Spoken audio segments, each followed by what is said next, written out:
Everyone, ओम नमः शिवाय and welcome back to the channel. I hope कि आप सभी ठीक होंगे और अपना भी ध्यान रख रहे होंगे और आप सभी की तैयारी भी एकदम अच्छे से चल रही होगी। तो संडे में जो RW पर यूपीएसआई का मॉक टेस्ट आया था वो मैं नहीं लगा पाई थी, क्योंकि मैंने उससे पहले जो लगाया था वो TW का मॉक टेस्ट लगाया था। और मैंने लगाया भी इसीलिए था क्योंकि मेरे पास सबसे ज्यादा कमेंट यही आए थे कि दीदी एक बार TW का मॉक टेस्ट लगा कर देखना, वहां पर क्या स्कोर रहता आपका। क्योंकि TW पर आप सभी ने देखा है ज्यादा स्कोर नहीं हो पाता, 290 280 तक स्कोर करना भी बहुत डिफिकल्ट होता है। तो स्कोर तो मेरा कम ही रहा था, मेरा स्कोर रहा था 297 था शायद। तो उसके बाद फिर मैंने लगाया है RW का, और अब मुझे ये देखना है कि दोनों में से किसका लेवल इजी था। तो मैंने तो ये एनालिसिस कर लिया है कि कहाँ पर मुझे लेवल आसान लगा, कहाँ पर डिफिकल्ट लगा और कहाँ चीजें ऐसी थी जो थोड़ी इम्प्रूव हो सकती थी। तो अगर मैं बात करूँ ना, मैंने अभी 3 जगह से मॉक टेस्ट लगाए हैं, RWA, TWA और टेस्ट बुक। तीनों जगह से मैंने यूपीएसआई के मॉक टेस्ट लगाए हैं। और मैंने एक चीज एनालिसिस की है कि जो मेरा जो सबसे कम स्कोर जो आता है ना वो टेक्स्ट बुक पर आता है, और सबसे ज्यादा जो स्कोर आता है वो RWA पर आता है, और जो TW है इसमें मीडियम स्कोर रहता है। यूपीएसआई की मैं बात कर रही हूँ। तीनों मॉक टेस्ट मैंने 3 अलग अलग जगह से लगाए हैं। तो सभी में मैंने स्कोर आपको बता दिया कि RW पर सबसे ज्यादा आता है और उसके बाद TW पर, और सबसे कम मेरा टेक्स्ट बुक पर आता है। तो मुझे सबसे ज्यादा डिफिकल्ट जो लगता है वो टेक्स्ट बुक का ही मॉक टेस्ट लगता है। तो आज हम बात करेंगे यूपीएसआई की RW के मॉक टेस्ट की, जो संडे वाले दिन आया था। दिन में मैंने मॉक टेस्ट लगाया था TWA का, जो संडे में आया था 8 जून को। और रात को इवनिंग के टाइम पर, आई थिंक मतलब रात को बिल्कुल नाइट वाले टाइम पर 8:30 बजे के करीब मैं मॉक टेस्ट लगाने के लिए बैठी थी, और 10:30 बजे के करीब मेरा पूरा मॉक टेस्ट खत्म हुआ था।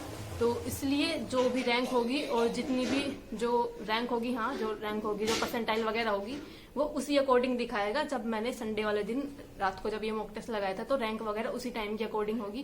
क्योंकि जब आप आज देखोगे ना तो रैंक भी चेंज हो चुकी होती है आपकी, जैसे जैसे ज्यादा लोग लगाते जाते हैं तो आपकी रैंक वगैरह चेंज हो जाती है। तो इसीलिए अभी जो बात करेंगे वो यूपीएसआई की RW के मॉक टेस्ट की आज बात करेंगे।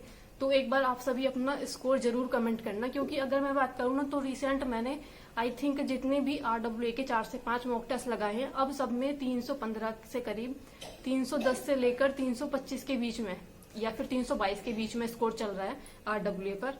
और टेक्स्ट बुक पर तो 280 290 यहाँ तक रहता है स्कोर। और TWA का तो मैंने अभी एक ही लगाया, उसमें 297 आए थे। तो ये तीनों चीजें मैंने एनालिसिस किया कि कहाँ पर कितना स्कोर चल रहा है, और हर बार इतना ही रहता है, ना तो किसी में इंक्रीज हो रहा है ना डिक्रीज हो रहा है, तो इतना ही है। फिलहाल बात करते हैं जो RWA का मॉक टेस्ट लगाया था इसमें कितना स्कोर रहा है और कैसा रहा था इसका पैटर्न। तो कुछ क्वेश्चन देखेंगे और उसके बाद बात करेंगे स्कोर क्या क्या रहा। एक तो सबसे पहले आप सभी अपना स्कोर जरूर कमेंट कर देना कि RWA पर आप सभी का क्या स्कोर रहा है। तो अभी देख लेते हैं कुछ क्वेश्चन। RWA पर अगर मैं बात करूं तो देखो, उसमें हिंदी में ना एक क्वेश्चन आया था कि सूर्योदय शब्द में कौन सी संधि प्रयुक्त हुई है। मैंने लगा दिया था इसमें वृद्धि संधि, क्योंकि मैंने ध्यान ही नहीं दिया। वृद्धि संधि तो उसमें होती है ना जिसमें 2 मात्राएं आती है, इसमें ओ की 2 मात्रा नहीं थी, इसमें गुण संधि आना था। तो ये क्वेश्चन भी मेरा गलत हो गया था, हिंदी के अंदर था।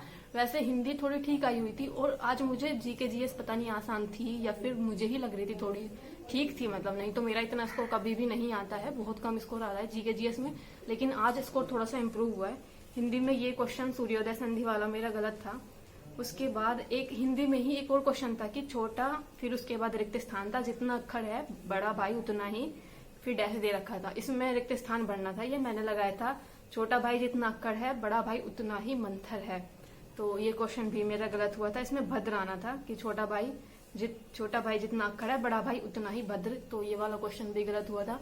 कहीं ना कहीं चलो थोड़ा अच्छा लगा कि कुछ चेंज किया है पैटर्न, कुछ 1-2 क्वेश्चन रिक्त स्थान से भी दिए हैं या अलग पैटर्न के भी दिए हैं, तो इसीलिए क्वेश्चन देखकर सही लगा कि चलो कुछ चेंज सा किया है। बाकी रचनाओं वगैरह से ज्यादा क्वेश्चन नहीं दे रहे इसलिए ये लोग, तो इसलिए थोड़ा सा हिंदी में स्कोर इम्प्रूव हो रहा है। लेकिन जैसे ही रचनाओं से क्वेश्चन आने शुरू होंगे ना, अच्छी रचनाओं से, तो स्कोर डाउन हो जाएगा हिंदी के अंदर। उसके बाद मैथ में एक क्वेश्चन था कि एक नाव 12 किलोमीटर की दूरी तय करती है धारा की दिशा में, पहले 4 किलोमीटर की दूरी 15 मिनट में, फिर अगले 8 किलोमीटर की दूरी धारा के विपरीत दिशा में। तो ये क्वेश्चन मेरा नहीं हुआ था। एक तो बहुत ज्यादा टाइम ले रहा था, ये समझ में भी ज्यादा कुछ नहीं आ रहा था कि कैसे कैसे क्या क्या चीजें निकलेंगी, इतनी सारी इक्वेशन बन रही थी। तो मेरा तो नहीं हुआ था देखो ये क्वेश्चन, और टाइम भी मेरा खूब लग गया था इसमें, लेकिन ये क्वेश्चन का आंसर फिर भी नहीं आया था। तो फिर क्या था, फिर लास्ट में थक हार कर तुक्का लगा दिया, क्योंकि नेगेटिव मार्किंग तो नहीं है इसलिए लास्ट में तुक्का लगा दिया था। बाकी एक और मैथ्स का क्वेश्चन था कि 25,000 की राशि पर 12% वार्षिक चक्रवृद्धि ब्याज की दर से 3 वर्ष का चक्रवृद्धि ब्याज क्या होगा।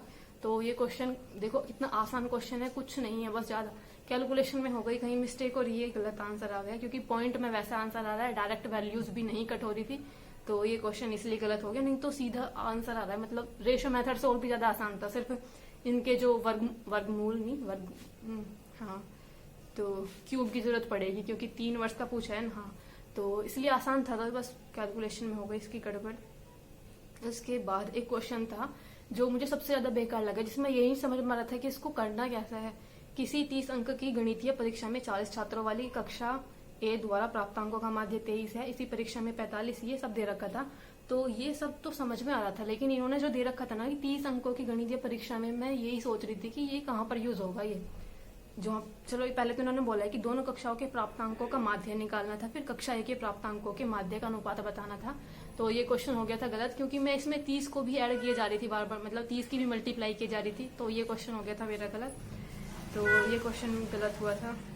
तो क्वेश्चन यही रखे थे मैंने, सिर्फ 5 क्वेश्चन मैंने रखे थे डिस्कस करने के लिए, क्योंकि बहुत ज्यादा कुछ डिस्कस करने वाला था नहीं। क्योंकि जो मैंने TWA पर जो मैंने मॉक टेस्ट लगाया था उसमें मेरे मैथ में 27 नंबर थे, और इस वाले मॉक टेस्ट में RWA में मैथ में स्कोर आप सभी देखना।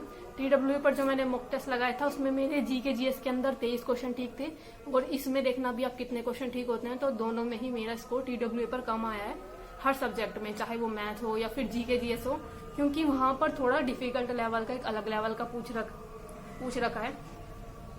तो अभी बात करते हैं मैथ में। अगर मैं मैथ की बात करूँ RWA पर 8 जून का, सॉरी आज 9 जून है ना, तो इसलिए थोड़ा सा कंफ्यूज हो रही हूँ मैं। 8 जून में ही मैंने मॉक टेस्ट लगा लिया था इवनिंग के टाइम पर। तो मैथ वाले पार्ट में मेरा जो स्कोर बना था ये था 35 क्वेश्चन ठीक थे और 5 क्वेश्चन गलत थे। सही क्वेश्चन के लिए 40 मिनट लगे थे और गलत क्वेश्चन के लिए 13 मिनट लगे थे। तो मैथ में ये स्कोर था, जबकि TWA पर मेरा जो स्कोर था वो 27 क्वेश्चन ठीक थे। और रीजनिंग की अगर मैं बात करूँ तो रीजनिंग में 33 क्वेश्चन मेरे ठीक हैं, 28 मिनट इसको करने में लगे थे। 7 क्वेश्चन गलत है, 10 मिनट इनको गलत क्वेश्चन के लिए लगी थी। तो जो सिर्फ RWA में जो रीजनिंग वाला पार्ट है ये मेरा कम स्कोर हुआ है, जो मेरा TWA पर था। TWA पर रीजनिंग में मेरा ज्यादा स्कोर था और RWA पर रीजनिंग में कम स्कोर है। तो ये था रीजनिंग का स्कोर। मैं साथ साथ आपको एकदम एनालिसिस कराते जा रही हूँ कि TWA पर मेरा स्कोर कितना आया था और RWA पर कितना आया है। तो हिंदी की अगर मैं बात करूं तो हिंदी में मेरे 34 क्वेश्चन ठीक थे, 7 मिनट इसको करने में लगे थे और 6 क्वेश्चन गलत थे, 1 मिनट इन गलत क्वेश्चन को करने में लगा था। उसके बाद बचता है GK GS वाला पार्ट, पॉलिटी, संविधान, कॉन्स्टिट्यूशन, इसके इतने सारे नाम है जिसमें मेरा स्कोर काफी कम चल रहा है। तो इसमें मेरे आज 27 क्वेश्चन ठीक थे और 13 क्वेश्चन गलत थे, 6 मिनट सही क्वेश्चन को करने में लगे थे और 2 मिनट गलत क्वेश्चन को करने में। तो पता नहीं, थोड़ी सी तो आसान थी, कुछ 1-2 ज्यादा से ज्यादा तुक्के से हो गए होंगे, तो इतना ही था। आई थिंक मुझे लगता है हम 25-24 तक तो हो ही जाते, ज्यादा डिफिकल्ट नहीं थी GK GS। तो ये हो गया था इतना स्कोर। तो सारे सब्जेक्ट मैंने 4 सब्जेक्ट थे, चारों के चार आप सभी को बता दिए कि चारों के चारों में कितना स्कोर रहा है। साथ ही साथ मैंने आपको कोशिश की थी कि मैं आपको जो कुछ मुझे याद था कि TWA में मेरे कितने आए थे किस पार्ट में, और RWA पर इस सब्जेक्ट के अंदर कितने आए हैं वो भी मैंने साथ साथ बता दिए। अब एक बार सिर्फ ओवरऑल स्कोर देख लेते हैं कि ओवरऑल स्कोर क्या रहा है। तो ओवरऑल जो मेरा स्कोर था ये रहा था 322.5, 400 में से 1045 रैंक थी, 14,530 बच्चों ने उस टाइम तक लगा लिया था, और परसेंटाइल 92 थी, 129 क्वेश्चन ठीक थे, 31 क्वेश्चन गलत थे और 80% एक्यूरेसी थी। तो यहाँ पर तो रैंक वगैरह शो करता है, लेकिन TWA पर मैंने देखा है वहां पर रैंक तो शो होती है, लेकिन ये नहीं पता चलता कि आपसे अदर कितने बच्चों ने मॉक टेस्ट लगाया। इसलिए तो जब कल TWA पर मेरी रैंक 3rd दिखा रहा था तो मुझे ये समझ नहीं आ रहा था कि कितने बच्चों में से है, क्या पता चला सिर्फ कम ही लोगों ने दिया है, 300-400 ने दिया है। तो इसलिए ये भी मैटर करता है कि कितने सारे लोगों ने मॉक टेस्ट दिया है, तब आपकी रैंक कितनी है। क्योंकि यहाँ पर 14,000 में से 1045 है, और जैसे धीरे धीरे और मॉक टेस्ट लोग लगाते जाएंगे तो ये और इंक्रीज हो सकती है, कम तो नहीं होगी, शायद इंक्रीज ही हो जाएगी। तो परसेंटाइल 92 थी, एक्यूरेसी 80% थी, और जो स्कोर था वो 322 था।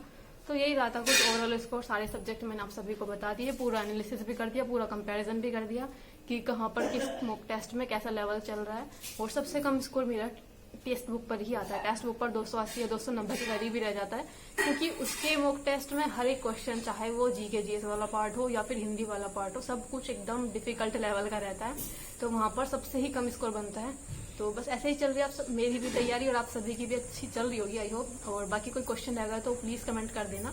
मिलते हैं नेक्स्ट वीडियो में, तब तक के लिए bye bye, take care and Radhe Radhe.